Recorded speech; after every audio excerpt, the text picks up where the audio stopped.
go. Just get right into it. Let's just get right into Let's fucking do it. We're professionals. we know what we're doing at this point. This is 10 episodes. We know what the fuck we're doing. Holy shit, 10 already.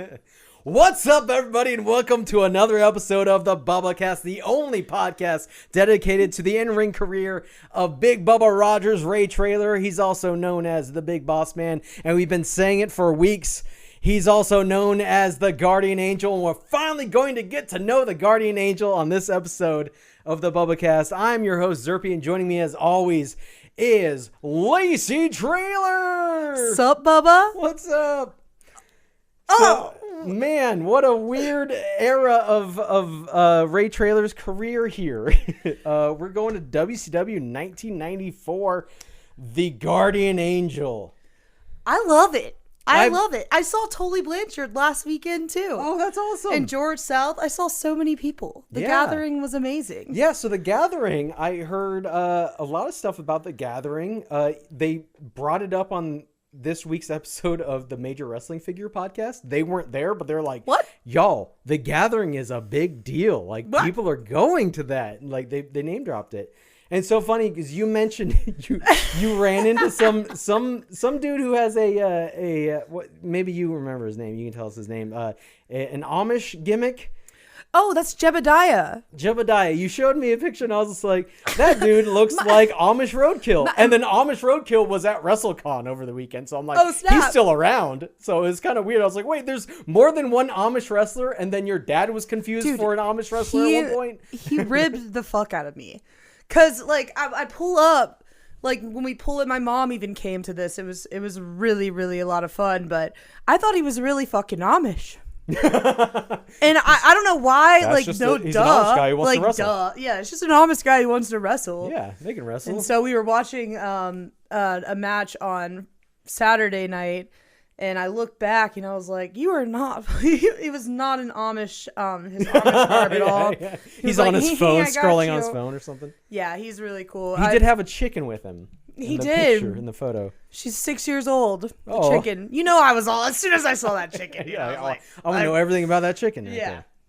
Well, that's fun. So yeah, saw a lot of pictures there. You got to take some pictures with Slick and with One Man Gang.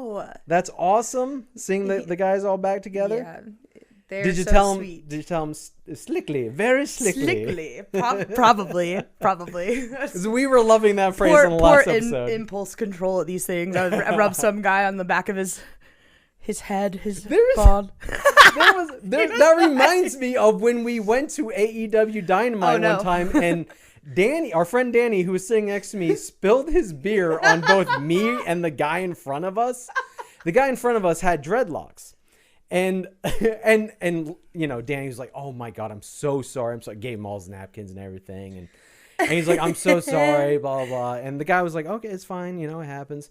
But then Lacy is on the other side of me. And she's reaching over and just rubbing the guys, grabbing the guy's dreadlocks that are soaked in beer, like just kind of rubbing them. And I'm sitting there, I'm like, as far as this guy knows, if he can feel this, he thinks the man behind him is grabbing his dreadlocks. I'm the man behind him. And I'm like, Lacy, stop touching this man's hair.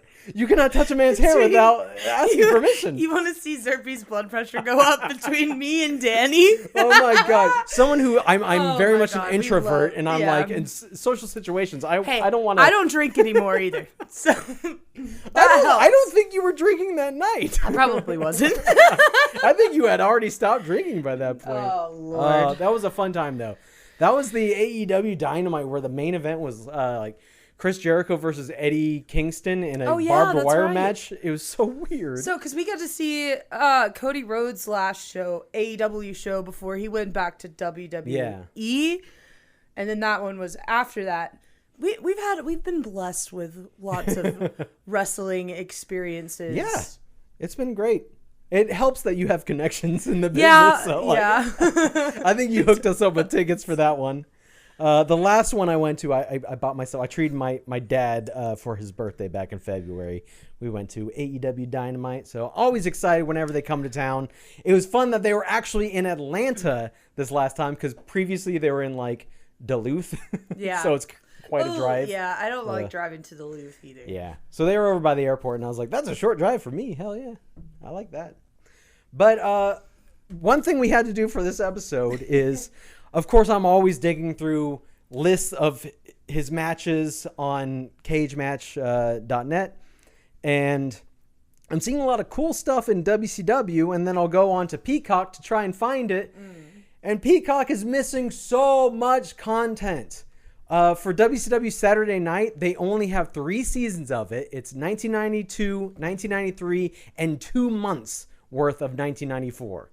So this episode was not on there. So then I had to find other means to get this episode, and it looks like that's going to become the norm because WWE has announced a new partnership this past week with ESPN, moving their PLE content and I guess archival content to ESPN. It's not been clear. I was literally writing prompts to like Google AI, Gemini, asking questions like, hey, can you please explain the new deal? Like, current PLEs are going over to ESPN, but what about the archival stuff? And it says the archival stuff was not included in the deal. However, the archival stuff is leaving Peacock in March 2026. And I'm like, well, where's it going? Yeah. So I guess it's going to ESPN, but I guess they're separate deals or something. I don't know. It's very confusing, but it just means we're just going to have to fucking sail the 7 seas with this shit and pirate or whatever the fuck we can. But let's just jump into the content because this is some good shit. WCW Saturday Night, September 24th, 1994. We've just come off Fall Brawl 6 days earlier, and we're heading towards Halloween Havoc. So the show opens with Hulk Hogan. He's in one little box on the screen, and Ric Flair's in another little box, and they're on the phone with each other. Hulk Hogan appears to be in the gym. He's working out with Jimmy Hart. Like, Jimmy Hart's going to spot him. Like, dude, if he can't lift that barbell, Jimmy, you're not helping. I think Hogan's kind of screwed there. But anyway, yeah, Hogan's in the gym and Ric Flair seems to be at the New York Stock Exchange or something. I don't know where he is. He's wearing a suit though. He's kind of a yuppie. And so basically Hogan tells Ric Flair that he wants to get him in the ring one more time and that he'll put his wrestling career on the line for another match with Ric Flair. So Ric Flair's like, hold up. You'll put your career on the line? And then he's like, okay, I think we can make this happen. Then we see a clip where WCW Commissioner Nick Bockwinkel tells Mean Gene that the match will be decided inside of a steel cage, to which Gene responds, what are you smoking? Yeah. So we start the show. Tony Schiavone welcomes us in, along with Bobby Heenan and Mean Gene Okerlund. Heenan is wearing a neck brace for some reason, and it's never explained. We're just not going to question it. They tell us that looks, you know, he's always scheming. He's got something going on. It definitely adds an element to it. Yeah, you just know that Bobby Heenan has some kind of scheme going on. Yeah. He's not managing anyone anymore, I guess. He's just fully on commentary, but he's always got something going on. So they tell us that Hulk Hogan has put his career on the line in order to get WCW World Championship shot against Ric Flair at Halloween Havoc. Although Hogan is actually the legit champion. Ric Flair is claiming to be the real champion, but he's not. He just made his own, he commissioned his own belt, like replica belt. The Canal Street belt. Yeah, some bootleg thing.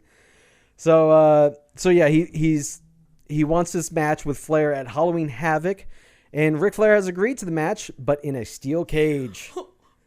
So they also tell us that after Fall Brawl, Ming broke into the locker room and destroyed the locker room of the Nasty Boys. Like, all right, Ming's crazy. Ming is Haku. We talked about him in the last episode we did because he was mad because Jim Duggan took his crown. Well, now everybody's just in WCW at this point because, again, this is right after the steroid scandal in WWE. So everyone jumped ship and went to WCW. That's right. So we learned that Johnny B. Bad is the new television champion and Hacksaw Jim Duggan is the new United States champion. This all happened at Fall Brawl less than a week ago. Mean Gene breaks it all down. Ricky the Dragon Steamboat suffered an injury, and then he had to relinquish the title, and it was handed over to stunning Steve Austin to become the new U.S. champ. But then Jim Duggan beat Austin that very night for the title. So Bobby Heenan says, you know how Steamboat got sick?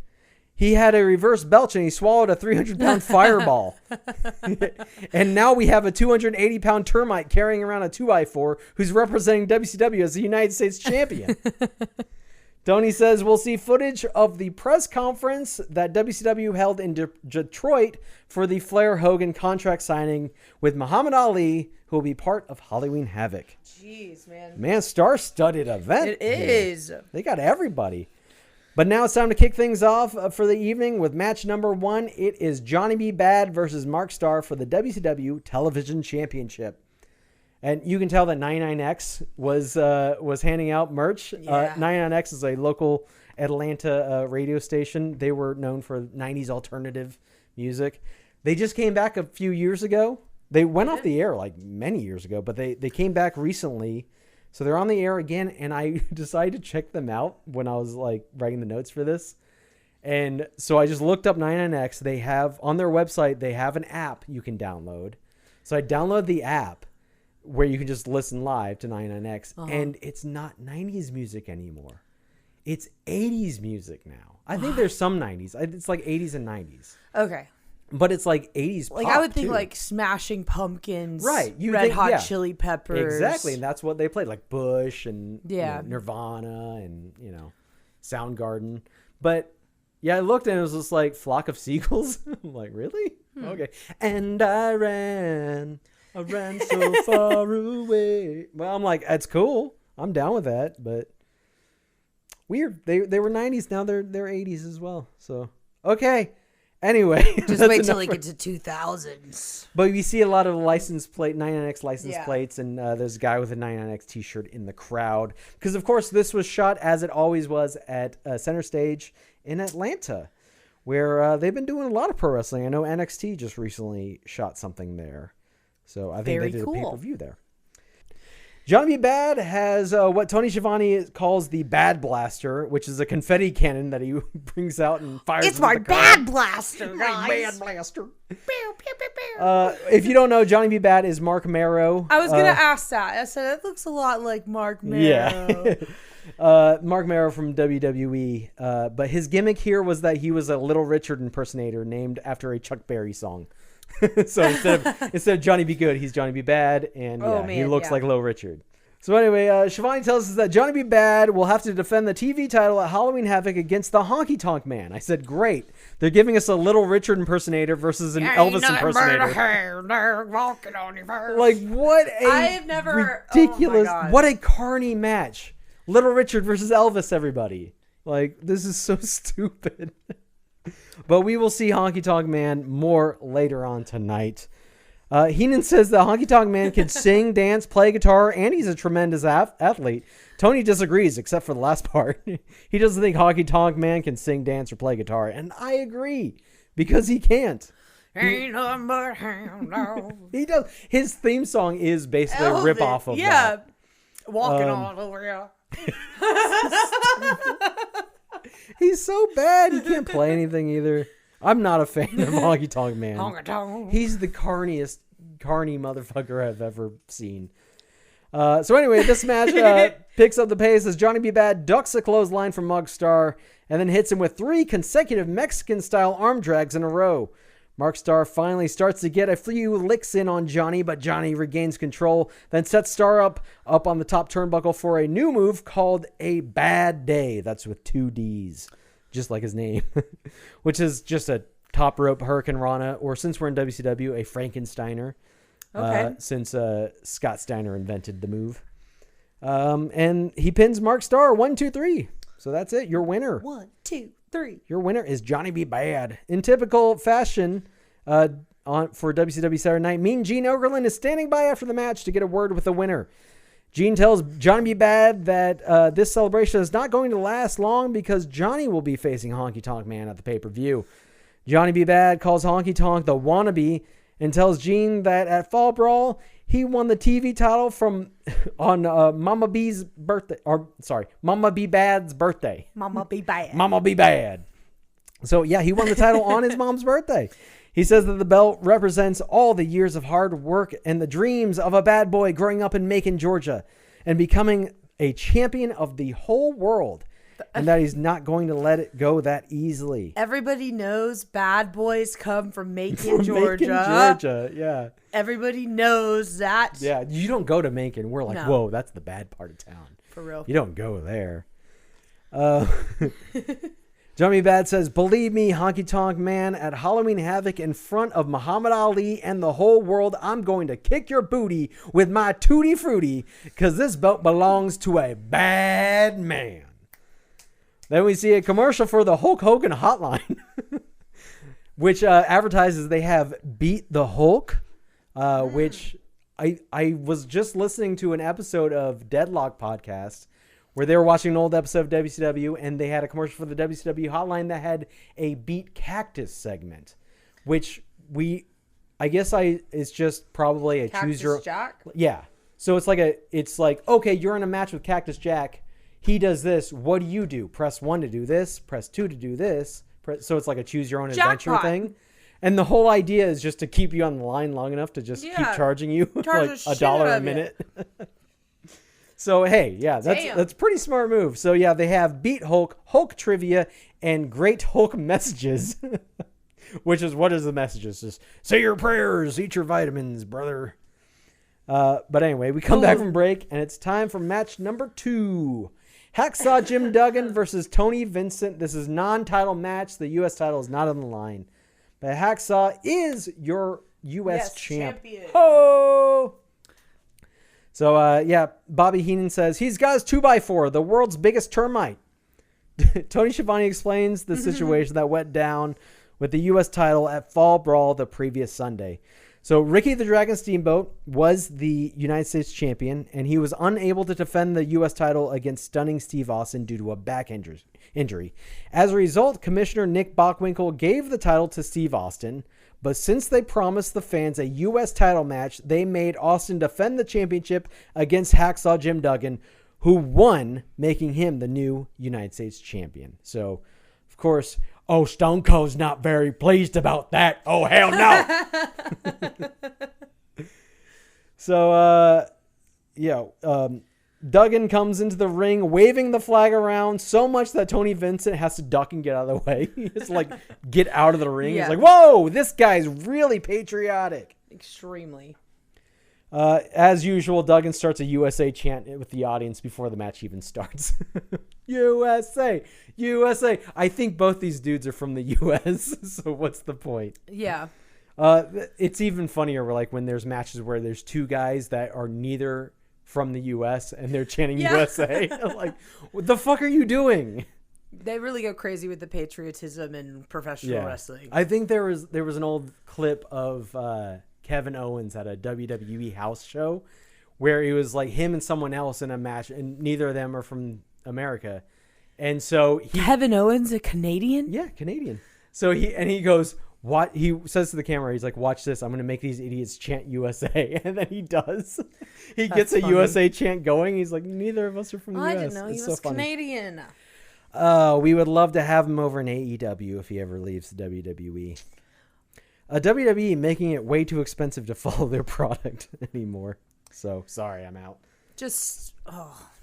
So, Duggan starts the match by hitting Tony Vincent with a clothesline, and Tony Schiavone tells us in commentary that Hulk Hogan is the current world champion, but Ric Flair commissioned his own world championship belt to be made and is calling himself the world champion. So, Hogan and Flair have wrestled 3 times so far in WCW at this point. First was at Bash at the Beach, where Hogan beat Flair for the world title, and then at Clash of Champions 28, where Ric Flair won the match via countout. So the title did not change hands. This is why Flair considers himself a champion. So he didn't. Come on, man. You know the rules. Didn't change hands, but he's like, I beat him.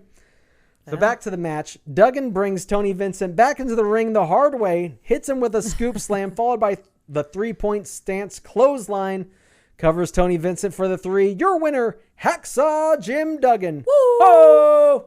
Yeah, he looks good in this one, dude. He does. He's lean. He's a butt-kicking machine. Dude, and to this day, he is a butt-kicking machine. Yeah. Kicking cancer's ass more than once. Hell yeah. We love Hacksaw here. Mean Gene is standing by to get a word with Duggan after the match. Duggan walks into frame repeating the phrase, "I've regained my composure." I've regained my composure. He talks about, he goes, "I go and I wrestle in the ring, and then I come over here, I talk to you, so I've regained my composure." So it's like, all right. He's just stating basically he's a madman in the ring, but now when he's with Mean Gene, he's a normal human being. Civilized. He's civilized, exactly. So Mean Gene wants to ask Duggan about Lord Steven Regal, but Duggan doesn't want to talk about him. He wants to talk about the opportunity he got at Fall Brawl for the United States Championship. He says he's sorry to hear about Ricky Steamboat and his injured back, but this is WCW, and when opportunity stares you in the face, you don't turn around. You reach out and you grab it. He says Stunning Steve Austin is whining and crying and blaming the commissioner and blaming the dragon, but he should be blaming me because I'm the man that beat him. And that is a great line. I love that. He's like, dude, you can cry all you want, but look, cry to me. I'm the one who beat you. Yeah. I don't care if you weren't ready for a match. Bitch, I beat your ass. Come cry to me. So yeah, he says, I'm the one who beat him. Finally, Gene gets to the subject of Lord Steven Regal. Duggan says to Regal that he's going to give him the opportunity of a lifetime. He says, if you want a shot at the U.S. heavyweight belt, well, like the game show host always says, baby, come on down. So Duggan lays out what he's going to do in the ring, and he gets very animated. And he throws his 2x4 down on the ground, and it hits Mean Gene's foot, and Mean Gene sells it. And Gene has to turn away from the camera and try not to laugh. And Duggan says, watch your toes. Duggan continues, I'm not going to go out there and do a lot of technical wrestling. I'm going to stomp down to the ring. I'm going to put my grade A hams on my hips. And at this point, Mean Gene is trying not to break. He's just stifling laughter. I'm going to listen for the bell, and I'm going to do what Hacksaw Jim Duggan does best. Beat people up, tough guy. Ho! How do you not love this guy? Oh, he's the so greatest. Good. Duggan walks away yelling, where's my board? And Gene says, it's on my toe. These guys are great. I love them. I think they were both on, when the WWE Network started, they had a reality TV show called Legends House. Oh my. Where they just made a bunch of these guys live together in a house and film it. And I want to see it now. I think Mean Gene and Hacksaw were both on that. So I don't know what happened to it after the WWE Network. I assume that it's moved over to Peacock. Maybe, probably. Check out Legends House. But I'm sure it's like every other reality TV show where it's just so scripted to death that you're like, this isn't really entertaining. It's kayfabed. No reality, even with like that new documentary series that WWE has. Oh yeah, Unreal. Totally unreal. Which I'm like, some of this has to be fake. I haven't even watched any of it. I don't. It's got CM Punk in it. Yeah, CM Poser. Working for that blood money. Anyway, we come back from commercial break, and we are in the Halloween Havoc Control Center, so Mean Gene can try and sell us on the next pay-per-view, which is over a month away on October 23rd. Gene mentions that some of the proceeds from Halloween Havoc will go to the Muhammad Ali Future Foundation, and that Ali will be in attendance at the event and will present the world title belt to the winner of the main event. Speaking of the main event, he goes over Hogan putting his career on the line for another match with Flair in a steel cage. And then we get another quick promo for WCW merch and the WCW catalog. The promo is specifically about Hulk Hogan merch. That's how important he was. He had just signed to WCW, and they're like, they are ready to sell. We need to specifically just sell everything with Hulk Hogan on it. Push. Red and yellow, everything. Oh, yeah. I mean, really. He's clean, baby-faced. Yeah. Them bringing Hogan, like, saved WCW. Oh, yeah. Like, they suddenly became relevant, which was great. And then the NWO, like, it changed wrestling. And then after that, they didn't know how to continue.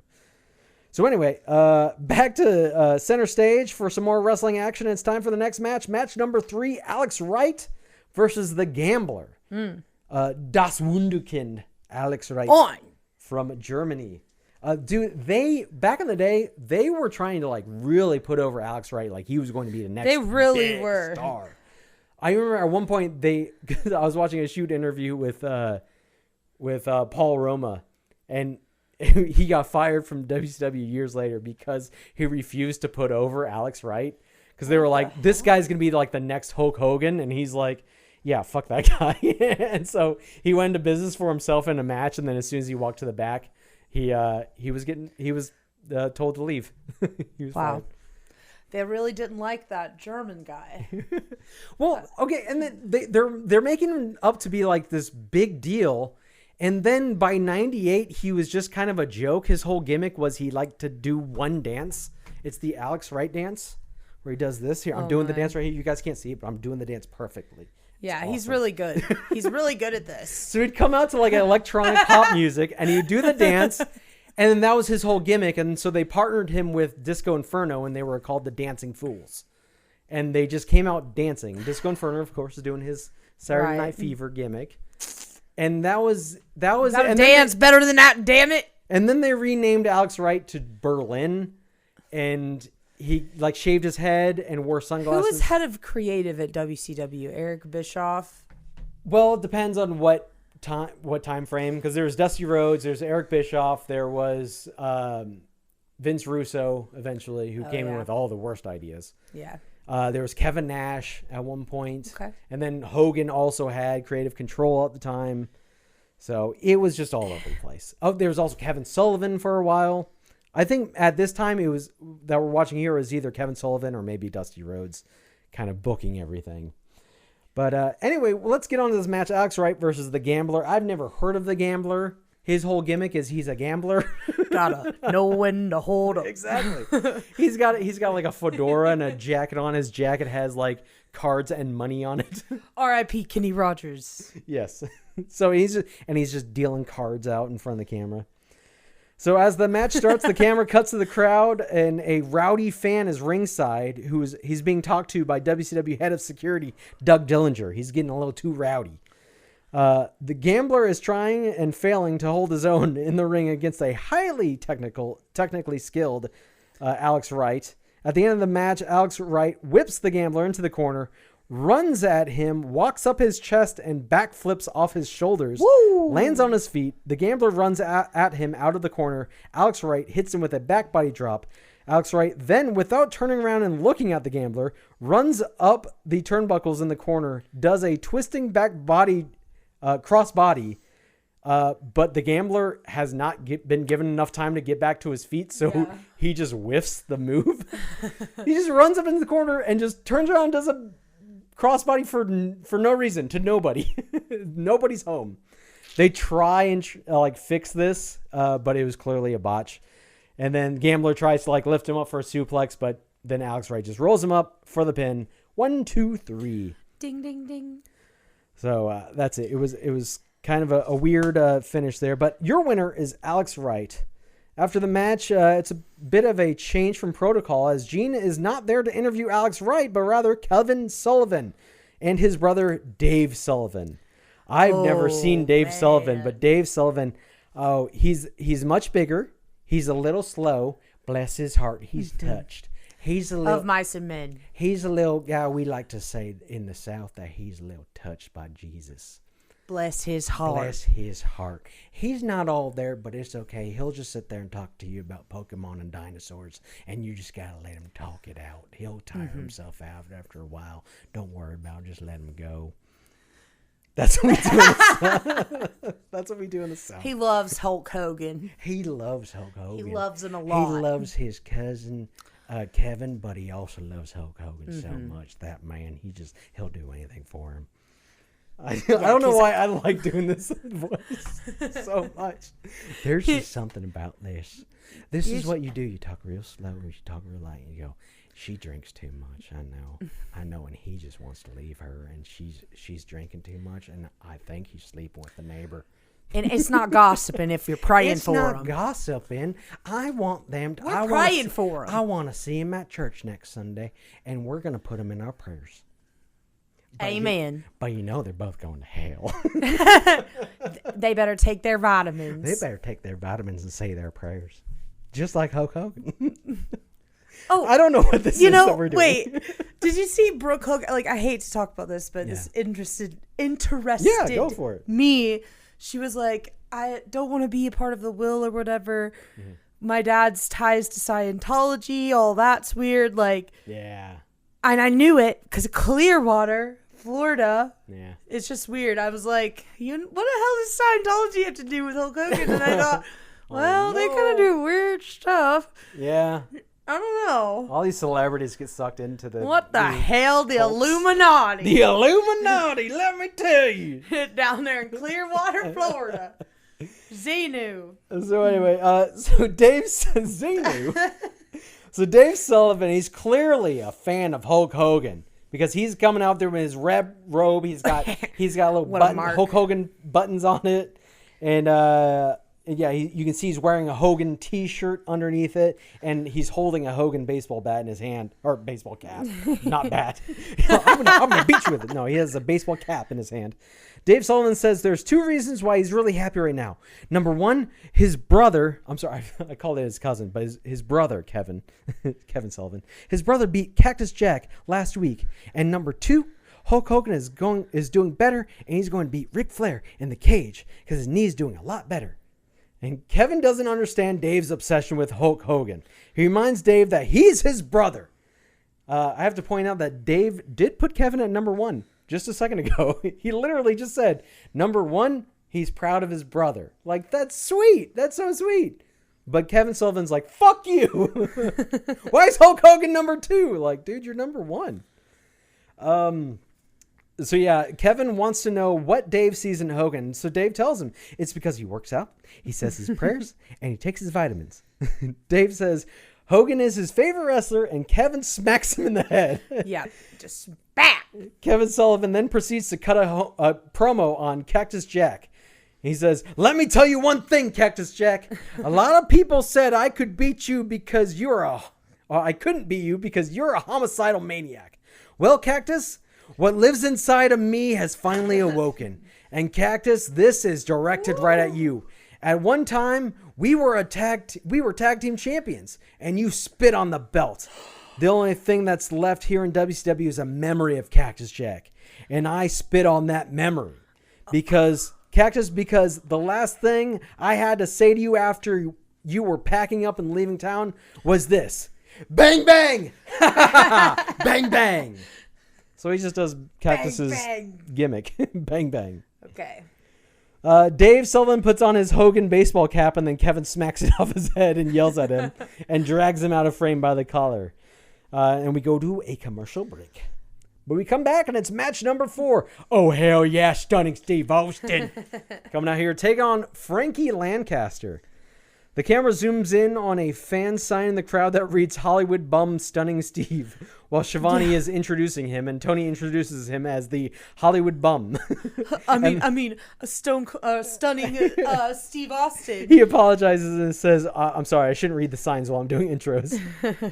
Shivani points out that it's a very determined look on Steve Austin's face. Heenan says, well, sure, it's because he was jobbed. Talking about, obviously, Fall Brawl, where he had to defend the title unexpectedly against Hacksaw Jim Duggan. So commentary mentions that Vader is next in line to take on the winner of Flair versus Hogan because he won the triangle match between Vader, the Guardian Angel, and Sting at Fall Brawl, thanks to a masked man who ran in and attacked Sting while the referee was distracted as the Guardian Angel attacked Harley Race. So that's your dad's fault. Good. Your dad caused the distraction. No, it's not good. This is bad. Master distractions. But your dad is a good guy, and you distract him and you attack Sting. That's not good. But we don't know who the masked man is. It's funny because I've been watching WCW from 1990, and there's also a masked man running around taunting Sting, and it was the Black Scorpion. And they couldn't decide who should be under the mask until finally they revealed that it was just Ric Flair. Oh my goodness. That is really stupid. And also they would have a magician play the part of the masked man sometimes, and he'd come out and just do a magic trick on the stage. Hell he would, yeah. do like the disappearing like woman act or whatever. Like a woman disappears and then a tiger is there or something. It was so cheesy. And then they're like, I don't know, what do we do with this? Just make it Ric Flair. Yeah, just make it Ric Flair. In this case, I did find out because I'm like, okay, who is this masked man? Who does it end up being? And it ends up being Brother Brudeye, Ed Leslie, the Booty Man. The Booty Man himself turns on Hulk Hogan, and he is the masked man, and he attacked Sting and he attacked Hogan. So what a dick. I think he then ends up, I don't know if this is right now, but he ends up joining the Dungeon of Doom with Kevin Sullivan and all that. But yeah, so Vader's next in line, though, to fight the winner of Flair versus Hogan. Tony Schiavone is convinced that the masked man is working for Flair, but Heenan does not agree. Austin does the classic spot in the match where he gets Lancaster in an abdominal stretch, and as the ref is checking with Frankie, Austin grabs the rope behind him for leverage. Then the ref suspects something, but Austin lets go before the ref catches him. And this happens again and again until by the third time the ref catches him, and then Frankie Lancaster reverses the hold with a hip toss. Everybody used to do this. Specifically, I know recently I watched a match where Mike Rotunda did this, and then I know Scott Hall liked to do this spot a lot. It was always a rule of three. You do it, the ref checks you. No, I wasn't touching it. Okay, he goes back to checking on the guy. You hold it again. The ref suspects something. Let go. Ref comes over. Were you hitting the rope? Nope. Wasn't doing anything. Okay, great. Third time he does it, you don't let go of the rope, and then he catches you, and he kicks their arm. Look, you gotta let go. But yeah, classic stuff. Rule of three always works. Do it 3 times, guys. All right, so yeah, he does that classic spot. Steve Austin then begins to focus on the leg of Frankie Lancaster. He locks in a standing figure 4 that he calls "That's a Wrap," and Frankie submits. Your winner, stunning Steve Austin. Heenan says you better get a wheelbarrow for Lancaster because he's not going anywhere. You gotta scrape him up off the mat. He's just a pile of goo at this point. So we see a replay of the finish, and that's a wrap. And it's the Spider-Man and Venom Maximum Carnage, available on both Super Nintendo and Sega Genesis move of the week. And if you haven't noticed, I have Maximum Carnage on both my Super Nintendo and my Sega Genesis right now. I knew it wouldn't disappoint. I've got it on both TVs playing right now. Great game. Great Spider-Man game. But yeah, everyone check out Maximum Carnage on Super Nintendo and Sega Genesis. Mean Gene is standing by with for an interview with stunning Steve Austin. Steve is pissed. He had prepared for a match with Ricky the Dragon Steamboat at Fall Brawl, but since Steamboat was injured, Steve Austin was given the title, but then forced to defend it against Hacksaw Jim Duggan. Austin doesn't think it's fair that the match was sprung on him out of nowhere, and he wasn't able to prepare for his opponent. I was prepared for Ricky the Dragon Steamboat. Yeah. Not Hacksaw Jim Duggan.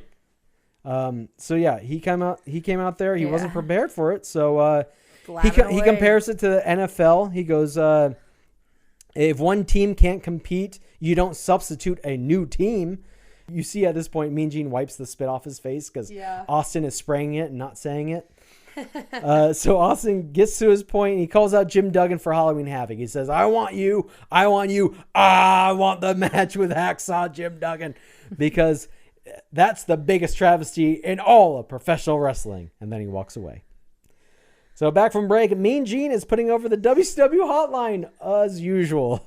Apparently Gene has heat with Mark Madden, and he's going to shoot on him on the hotline tonight, so you better call. Listen to Mean Gene spill the tea. It's $1.49 for the first minute, and then 99 cents per minute after that. Sweet Holy deal. Shit. What a sweet deal, guys. Kids, ask your parents before calling. Yeah. Ooh, that's just wild to me. Woo. Too wild. Kids these days have no idea. He was making bank off of that. But I do love that he's like, hey, I got heat with like a sports radio caster on the radio. I'm gonna talk some shit on him. You gotta fucking listen to this shit. Yeah. I'm just gonna shoot on this motherfucker. Match number 5. Stars and Stripes, which is Marcus Bagwell and the Patriot, versus Chick Donovan and Fred Avery.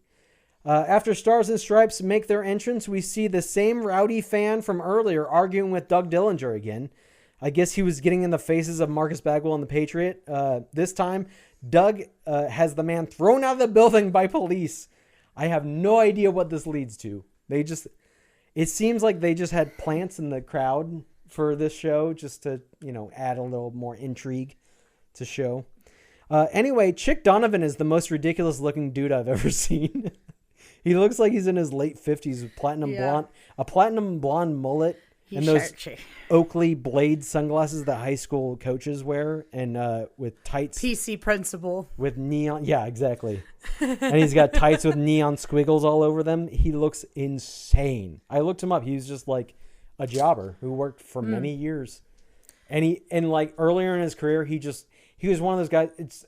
There was a time in professional wrestling where everyone just looked like Ric Flair. Yeah. Everyone came out wearing the sparkling robes, and they had like the platinum blonde, crazy wavy layered hair, and or mullet. That platinum hair. And yeah, that's what this guy was doing. He looks fucking ridiculous. Yeah, he looks like something out of like the Righteous Gemstones. Yeah. That's a perfect description. Just like anything from a Danny McBride movie or TV show. He is a Danny McBride character. Anyway, so that's Chick Donovan. Go check him out. Fred Avery is just a big guy in a big ugly purple singlet. That's it. These dudes don't even match, so they're going to lose. Anyway, Stars and Stripes put Chick Donovan away with a suplex crossbody combo, and Bagwell gets the pin. I like this move. The Acclaimed did this in AEW, and I really liked it. I actually did a figure photography of them doing that move. I saw that. So that's a good one. More tag teams need to do that move. It's just a good one. Vertical suplex, crossbody off the top rope. Bam. So Mean Gene is there to talk to Stars and Stripes after the match. Gene says that tomorrow night on WCW main event, Stars and Stripes get another shot at the tag team champions. Pretty wonderful. Paul Orndorff and Paul Roma.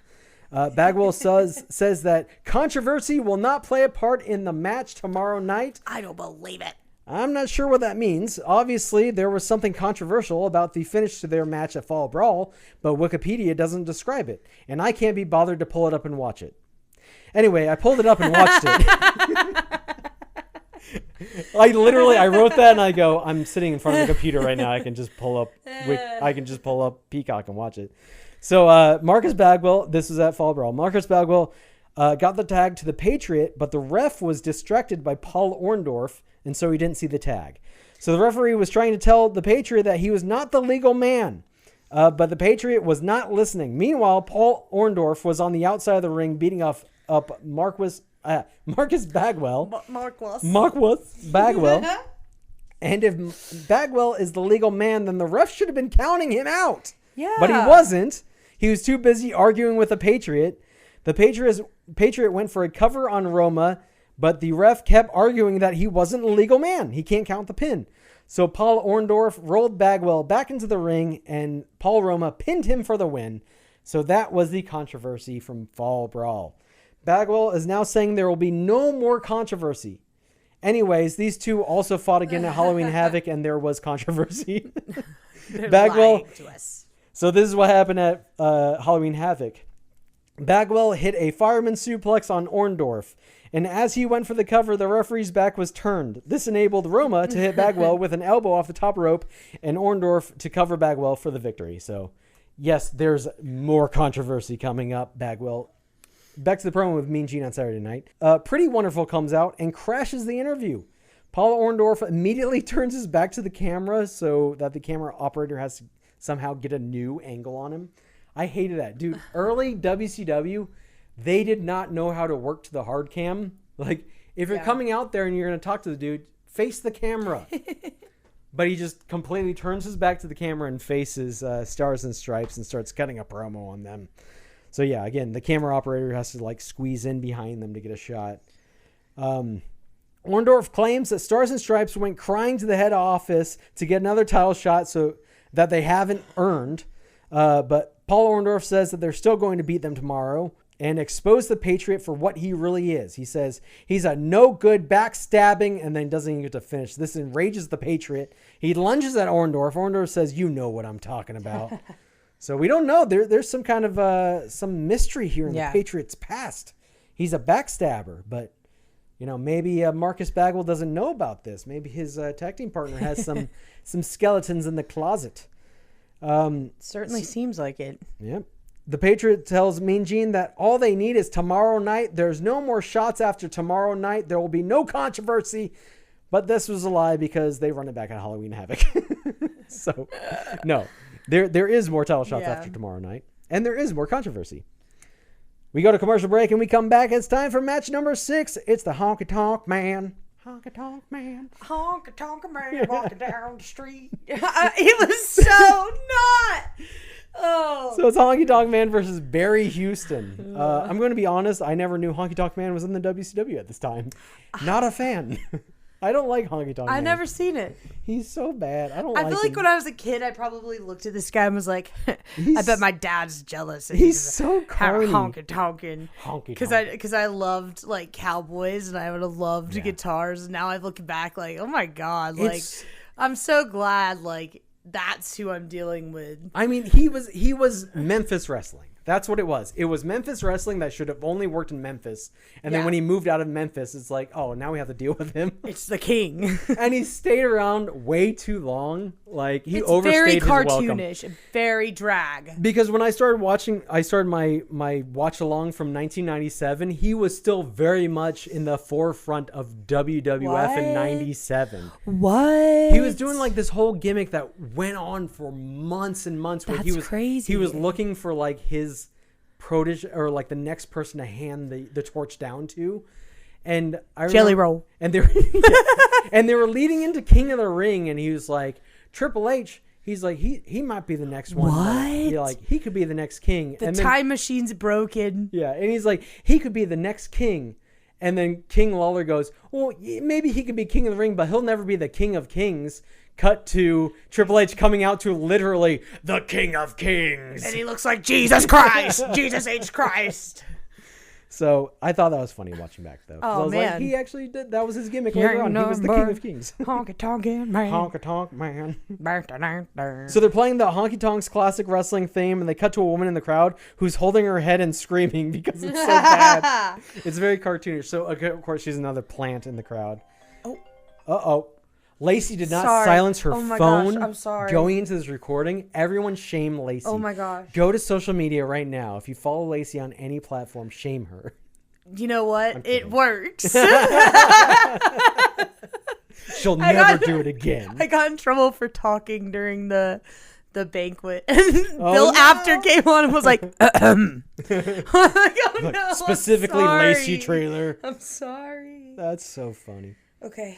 So yeah, a woman is just like holding her head and screaming because the music is so bad.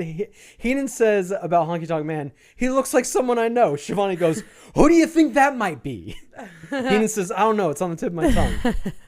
Honky Tonk Man gets Barry Houston in a headlock, and Barry Houston fights out and reverses the hold into a chicken wing or a hammerlock.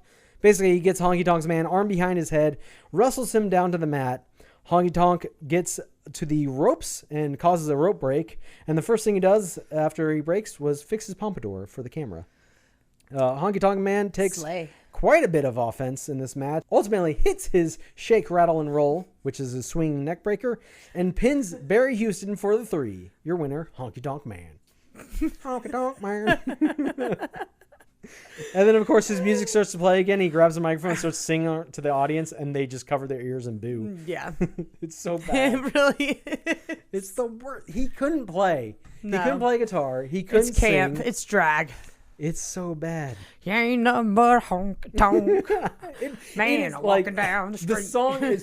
The song was very clearly written by Jimmy Hart, and I think that's why... I'm pretty sure, maybe I'm wrong, but I think it's the same theme he had in WWF. And maybe they were able to take it with them because it was a Jimmy Hart song. Yeah, so Jimmy because Hart's it's very Elvis-coded. Yeah, of course, yeah. A hound dog. Yeah, it was a ripoff of Hound Dog.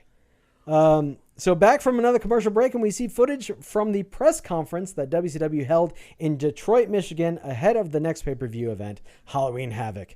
At the press conference, Eric Bischoff welcomes Muhammad Ali, who will be at Halloween Havoc, and that WCW will be donating some proceeds from the show to the Muhammad Ali Future Foundation. Bischoff then announces the special guest troubleshooting referee for the Ric Flair versus Hogan cage match. And that man is none other than Mr. T, who comes out to join the press conference, of course, in all of his gold chains, and he's also carrying a gold chalice with him. He's got that scissor in his gold chalice, I think. Mr. T then gets on the mic. He says, "You did the right thing. Me and Hogan go way back. The A-Team, Rocket 3, I tell you, a long line of friendship. By when this match starts, Halloween Havoc, I'm going to call it like I see it. If Hulk Hogan gets out of line, I'm going to warn him a couple times. Then I might have to get rough. And if Ric Flair gets out of line, I'm going to warn him a couple times. Then I'm going to get a little rough. Don't talk about someone's mama." Yeah. he doesn't say that. But so we cut back and forth between Ric Flair and Hulk Hogan, who each get time to speak. Ric Flair that says that the way he sees it, when it comes to professional wrestling, Hulk Hogan is the number one guy and Flair is number two. Numero dos. So with Hogan putting his career on the line for the match of Halloween Havoc, Flair can finally take Hogan out and become number one in professional wrestling. Yeah, okay. Next, Hogan is speaking, but Hogan is in press conference mode and not in wrestling promo mode. So he's very calm and like soft-spoken. Very diplomatic. Speaking in a normal tone, along with the fact that he's off his steroids because of the steroid scandal, the whole reason why he's in WCW now. And so he looks like a weird... very mild-mannered young man. He looks like a weird, deflated version of Hulk Hogan. It's very like Uncanny Valley. It's like... Yeah. This is a cosplay I was version wondering of what's Hulk Hogan. off. Yeah. So yeah, he just wasn't on steroids anymore. So he's trimmed down. He's not as big.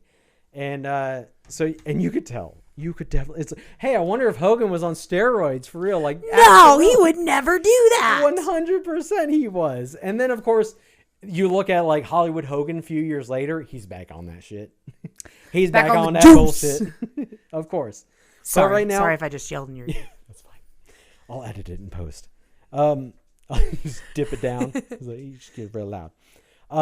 But yeah, he looks like Uncanny Valley. This looks like someone cosplaying as Hulk Hogan, like at a very convention, mild-mannered, where they're like, I'm not as big as Hulk Hogan, but he kind of got the gist. He's got the hair and the mustache and the clothes. Hogan reiterates the fact that he is putting his entire career on the line in this match, and if he loses, he will never wrestle again anywhere in the world. I put here, well, gee, I wonder who the fuck is going to win the match, Hulk. Right. I think you might be telegraphing it a little bit too much there. Like, you think in 1994, Hogan's like, well, I'm done wrestling. Goodbye. Yep. Like, that's it for me. And then wasn't like the last WCW episode we were watching or one recently, Ric Flair was putting his career on the line for a match? It's always his last match. These guys wrestled forever. It's always the last match. Yeah. They're going to get that. Sell it out. It's so funny because these guys were kind of like past their prime already in 1994. Right. People are like, yeah, they're ready to retire. Sure. I'll believe that they will retire after this. Because then he had his most recent retirement match a couple years ago.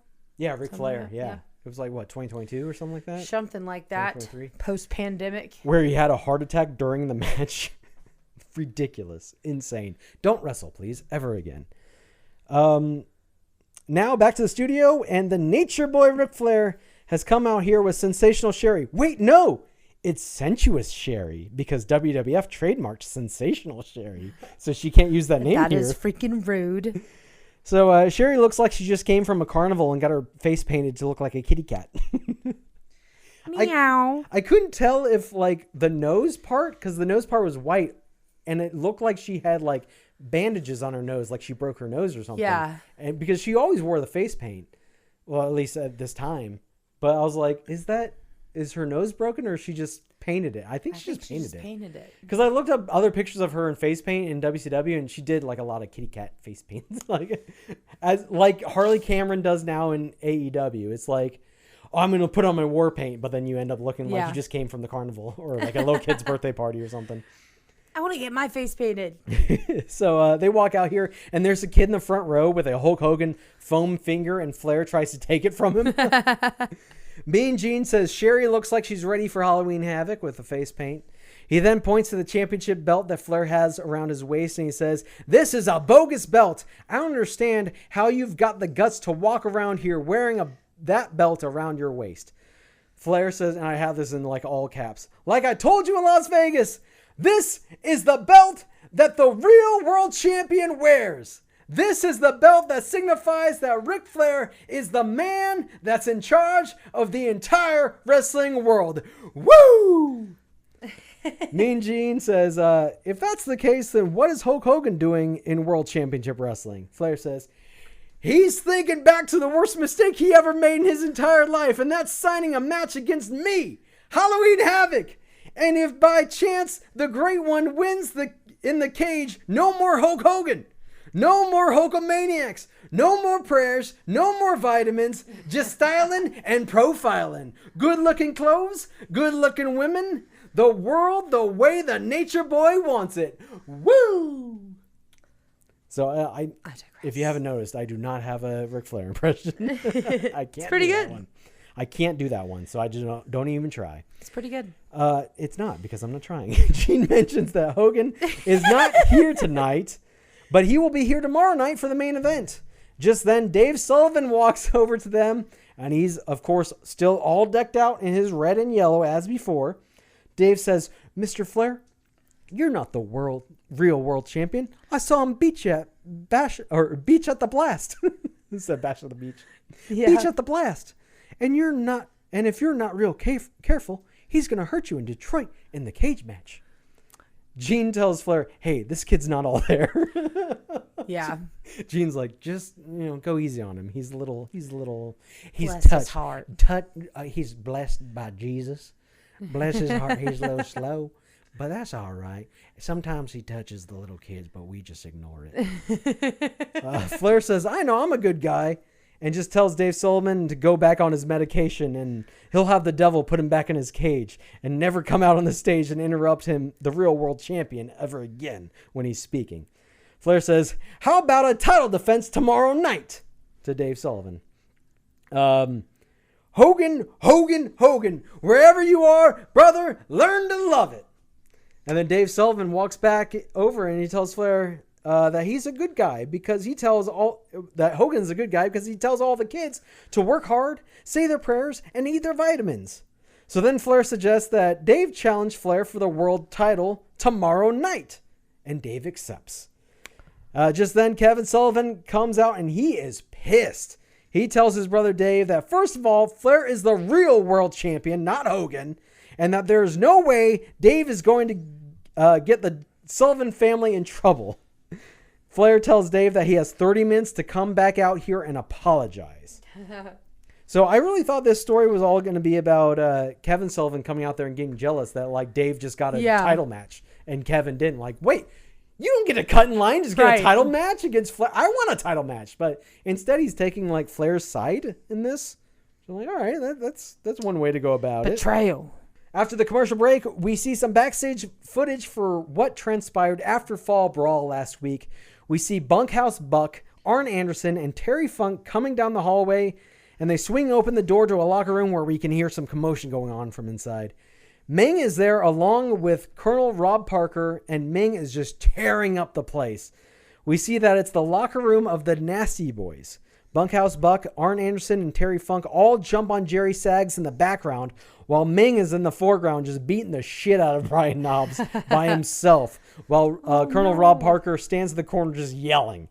So back out to the studio, and Arn Anderson comes out accompanied by Colonel Rob Parker and Ming and makes his way out to the ring. For the next match, Ming is wearing an all-black suit with an all-black shirt and a white tie and sunglasses, and he looks badass. He looks like the fucking cleaner, like the mafia, like he's the muscle. He comes out here, it's like, fucking don't get in his way.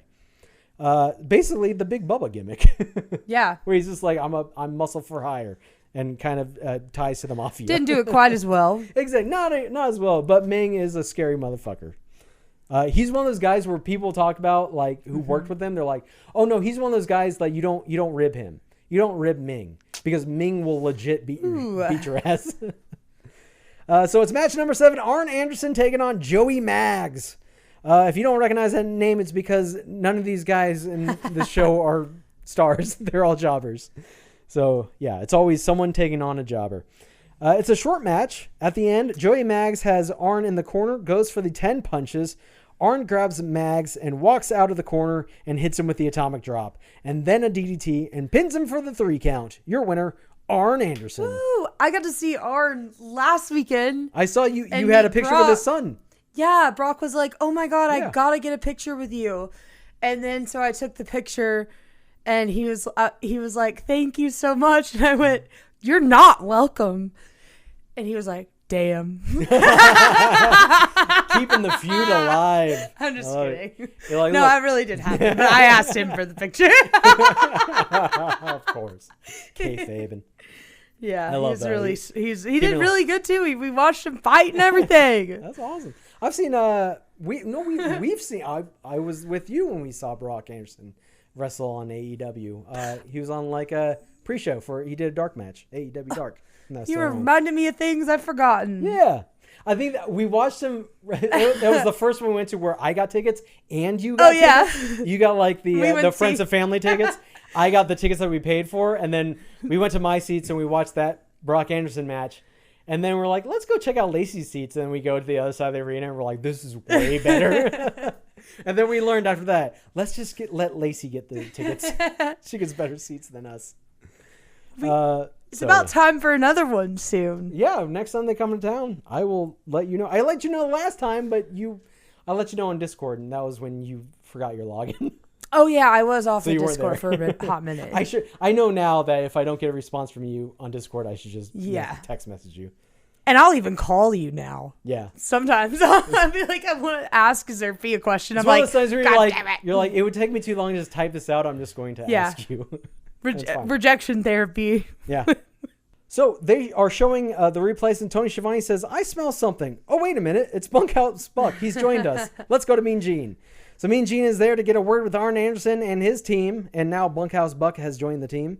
Arn Anderson will be taking on Dustin Rhodes at Halloween Havoc, a match that has stemmed from War Games at Fall Brawl. Apparently, Dusty Rhodes was injured in War Games, and then Arn Anderson, Meng, Bunkhouse, and Terry Funk sent the Nasty Boys to the hospital by beating them down in the locker room, which we saw earlier. Jeez. So Dustin is all on his own, and Arn blames Dustin for all this happening to his team. He says that this is because you wanted to try and be a man. How much blood is on your hands? It all ends at Halloween Havoc. Then Colonel Rob Parker gets to talk, and I'm going to be honest with you, I don't know what he said. He just starts screaming, and I can't make out what he says, and I was like, it doesn't seem important. So we just skip over that. Next, Bunkhouse Buck cuts a promo on the Nasty Boys because it will be Bunkhouse Buck and Terry Funk versus the Nasty Boys at Halloween Havoc in tag team competition. He doesn't say much other than he says their britches will be smoking in Detroit. Britches? Your britches are going to be smoking. So back from break, and Mean Gene is trying to sell his WCW hotline once again, as he always does. Gene, chill, baby. Enough. You got enough money. Gene throws to footage from Fall Brawl last Sunday, and it's the triangle match as Sting was wrestling Vader. Vader's manager, Harley Race, is up on the apron, and then the Guardian Angel runs out to attack Harley Race and stop him from getting involved in the match. Then the two of them start brawling back up the ramp and away from the ring, and for some reason the referee follows them instead of staying with the match. What the heck? So while the referee is distracted, a masked man dressed in all black runs in and hits Sting in the ankle and then runs away through the crowd. Back to the studio, and it's finally time for the main event. So, speaking of the triangle match at Fall Brawl, I had to look it up because I saw that in the results. I was like, oh, cool, a triangle match. I was assuming it would be a triple threat match. It was Vader versus the Guardian Angel versus Sting, every man for himself. That would be awesome. But that's not what the match was. It was Vader versus the Guardian Angel and then Vader versus Sting. So I guess whoever wins that match continues on to fight Sting, maybe, or maybe Vader only did. Either way, not as... Vader beat Guardian Angel in the first match and then got to fight Sting. It was very confusing. WCW at this time had like some weird matches. Didn't really make much sense. Yeah. My mom tried to tell me that the reason Dad left WWF to come to WCW during this era was because my sister was such a bad child. that she couldn't handle him being gone. Yeah. 300 days a year. And WCW was based out of Georgia. Yeah. So. And just so happened to be around the steroid trial. Yeah. Like, great story. So great. Yeah, Mom, I totally believe you, And Mom. as you see, a lot of people Totally obviously didn't want to be associated with WWE at the time. And that's why they're all here. So he had to work like 100 days a year instead of or something crazy like schedule-wise. Plus, they were shooting these studio shows at Center Stage, which is here in Atlanta. And I think they would like bank a bunch of shows. They would like shoot all day. And so you'd have a bunch of matches. And then you're like, okay, cool. We have a whole month's worth of shows to put out. So I'm sure that made it a lot easier. So it's match number 8. It's the main event. The one match on the show that isn't a jobber match. Is this the main event? It is Vader versus the Guardian Angel. So Vader comes out with Harley Race. The Guardian Angel then comes out with his signature red jacket and red beret. And I'll have to post the little training camp video from the Guardian Angel, like where they flew out to New York and he did a whole bit and he's running through the city with the other Guardian Angels. It's so cute. I really love it. And I put this next section in here because I imagine a lot of people today don't know about the Guardian Angels. I was trying to get them in Atlanta. So I know about the Guardian Angels. I learned about the Guardian Angels from, remember VH1's I Love the 70s? And they did I Love the 80s and I Love the 90s. I'm younger than you.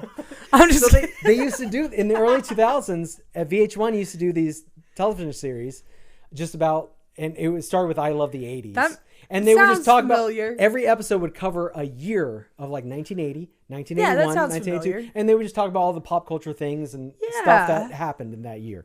And so when they did I Love the 70s, I believe when they got to 1979, they talked about the Guardian Angels.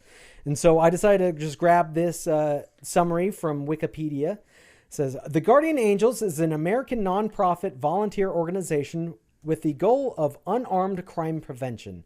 The Guardian Angels organization was founded on February 14th, 1979 in New York City by Curtis Sliwa. Since then, it has expanded to more than 130 cities and 14 countries worldwide. Sliwa originally created the Guardian Angels to combat widespread violence and crime on New York City's subway system. The organization originally trained members to make citizens arrests for violent crimes. They patrolled streets and neighborhoods without involving police or any outside authority and provided educational programs for schools and businesses. And I think Curtis C was freaking still running for mayor of New York City to this day. But yeah, it was all about kind of just having people there, like riding the subway and everything. Yeah. Just because a lot of the crime prevention was just if you're there, less crime will happen. Right. So just like, let's just ride the subway. See something, so like, say something. Women's feel safe, because we're there. And then you could easily spot them because they had the red jackets. There's a lot of sick photographs of like, of the Guardian Angels from that era. Oh yeah, I've seen like Google. The black and white images of like the dudes on the subway and like they got the tight t-shirts and then you see the muscles popping under it. It's like, don't fuck with those guys. Yeah. They will beat your ass if they have to. When I was I've spent a lot of time up in New York and I was wearing an old Guardian Angels hoodie and someone was like, "Do you even know what that is?" As a matter of fact, I do. Young man, I do. Let me teach you about Big Bubba. Yeah, but... All right. So, Vader is scary. I fucking love Vader from this time. So this was the best era of Vader. When he came to WCW and they booked him like a fucking monster. They did. He was a beast. He just destroyed everybody they put in front of him. Terrifying. But... around this time is when it all fell apart because old Hulk Hogan came in and Hulk Hogan doesn't job to anybody. Oh, no. Oh, my God. She did it again, Lacy. Look, it's Joanna Tinta. You leave her alone. Okay. That's fine. She's wrestling royalty. It's fine. I thought I would be done. Oh, it's all good. No, I'm sorry. I didn't mean to keep you. Oh yeah, no. we are running over. I'm sorry. No, it's fine. I knew coming into it, I was like, this is a long one because we had commercials. Yeah, that's true. We haven't even talked about the commercials. I skipped over the commercials except for the Maximum Carnage ad. So anyway, So when the match starts, the Guardian Angel muscles Vader into the corner, and referee Nick Patrick has to squeeze in between them to separate them. Vader was an absolute beast in the WCW and ran over everybody, but finally Ray Traylor is someone too big for Vader to just toss around. Vader beats down the Guardian Angel in the corner, and the ref walks Vader to the center of the ring to break it up. But Harley Race takes advantage while Nick Patrick's back is turned and starts choking the Guardian Angel. Vader goes up to the middle rope and attempts a Vader bomb, but Guardian Angel gets his knees up to block it. Guardian Angel opens up Vader's legs and smiles at the crowd, then drops an elbow between Vader's legs. Harley Race starts yelling about it being a low blow, but Nick Patrick pats his stomach and says, "Nope, it was to the midsection. We're good." The Guardian Angel doesn't want to hear it, so he jumps out of the ring and just decks Harley Race and drops him. I love it. He's like, you're yelling out here, son, come here. Just knocks him out on the floor. Eat this. I love it. This whole match, he just keeps turning on to Harley Race like, fuck you, old man. Yeah. Just beating him up. Then he gets back in the ring, catches the side of Vader's head with a step-up enziguri. Then up to the middle rope, and the Guardian Angel takes Vader down with a flying clothesline. He goes for the cover, but Vader gets his shoulder up at 2. Guardian Angel rips Vader's mask off and starts hammering him in the face with right hands. And the ref even starts yelling at him. He's like, come on, those are closed fists. You can't do that.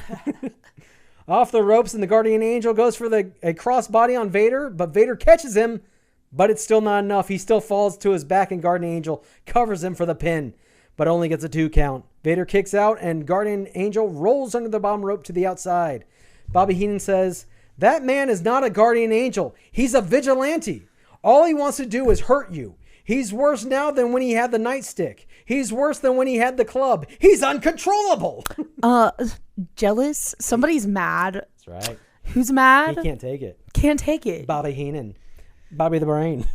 Made me call my grandma. Guardian Angel grabs Harley Race and makes him headbutt Vader. A meeting of the minds I have here in parentheses. Excellent. Guardian Angel is going back and forth between beating up Vader and beating up Harley Race on the outside of the ring. Like, he's just beating the shit out of both of these dudes. I love it. By himself. Guardian Angel delivers a scoop slam to Harley Race on the floor, then follows Vader back into the ring. Vader tries to fight back, but Guardian Angel is too much for him and takes Vader down with a back suplex. Guardian Angel then hits the ropes and gets tripped by Harley Race. Vader climbs up to the top turnbuckle, but before he can do anything, Guardian Angel is back up to his feet. He hits Vader with an uppercut, tosses him from the top turnbuckle to the center of the ring, followed by a big splash, followed by another cover. But Vader gets the shoulder up at 2 again. The Guardian Angel knows what he's going to have to do to finally put Vader away. He Irish whips Vader off the ropes, catches him with the big boss man slam, or whatever they're calling it now. Guardian Angel covers him for the pin, but Harley Race has climbed up to the top turnbuckle and goes for a flying headbutt. Guardian Angel gets out of the way, and Harley hits Vader with a headbutt. The referee calls for the bell, and the match ends in disqualification. So technically, your winner is the Guardian Angel. I won on technicality, which is the best way to win. Now, Guardian Angel turns his attention back to Harley Race. He Irish whips Harley into the corner, and Harley takes a crazy over-the-top rope bump to the outside. The old man could still go. He's taking bumps. I don't know how old he was here, but holy shit. Vader attacks Guardian Angel from behind, and now both Vader and Race are double-teaming the Guardian Angel. Vader is able to finally hit the Vader bomb this time, follows it up with a top rope moonsault. But, as I said, your winner by DQ, the Guardian Angel. Technically won. That counts. We're counting that. Both of our fingers were up in the air. That counts. Yep. Our tribal chief, the Guardian Angel, put the ones in the air. Back from the final commercial break, and Ric Flair has come back out with sensuous sherry. Sensuous up, give me a beer. That's an old Jeff Foxworthy joke. Sensuous. Mean Gene asks Flair, what's the latest with Dave Sullivan? Rick goes on again about being the real world champion, and he's interrupted again by Dave Sullivan. Dave tells Mean Gene that he has decided that he will accept Flair's challenge. He decided he's not going to come out here and apologize to Flair. He's going to stand by his words, and he says, nope, I accept your challenge. We will fight tomorrow on the main event. Flair says, "You are a real, live, genuine Forrest Gump. You are our Forrest Gump, pal. And if you make the mistake of showing up here tomorrow night, buddy, I don't care what's wrong with you. It's going to become a lot worse. Understand?"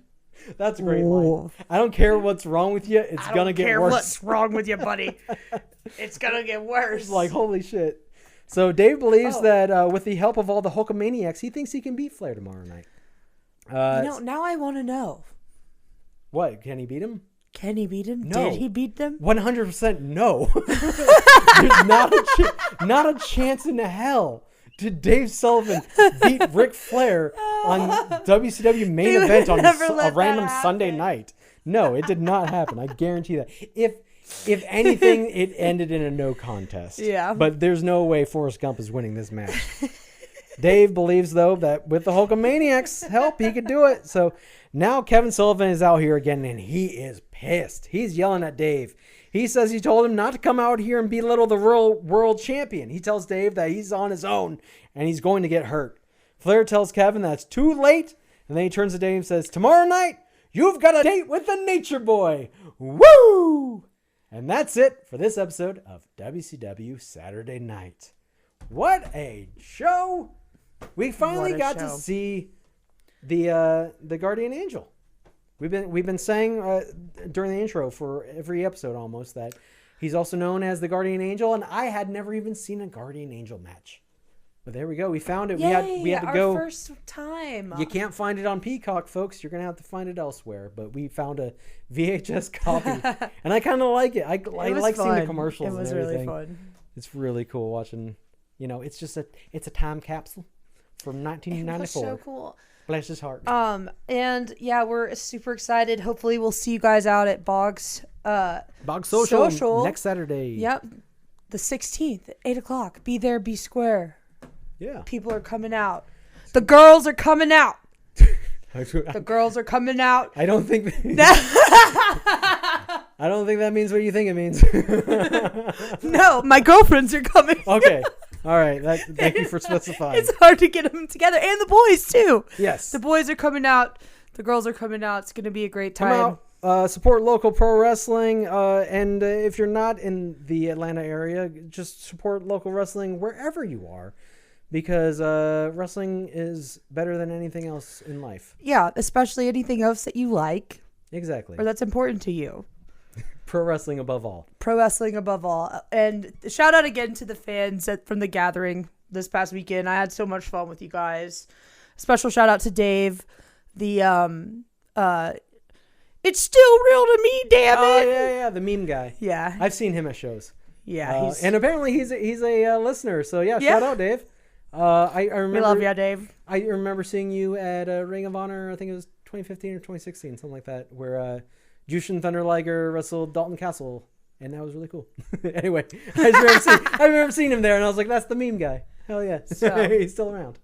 Yeah, so, he's a Bubba for sure. So, Lacey, where can people check you out on socials? So you can find check out Dad's Instagram, Big Boss Man WWE.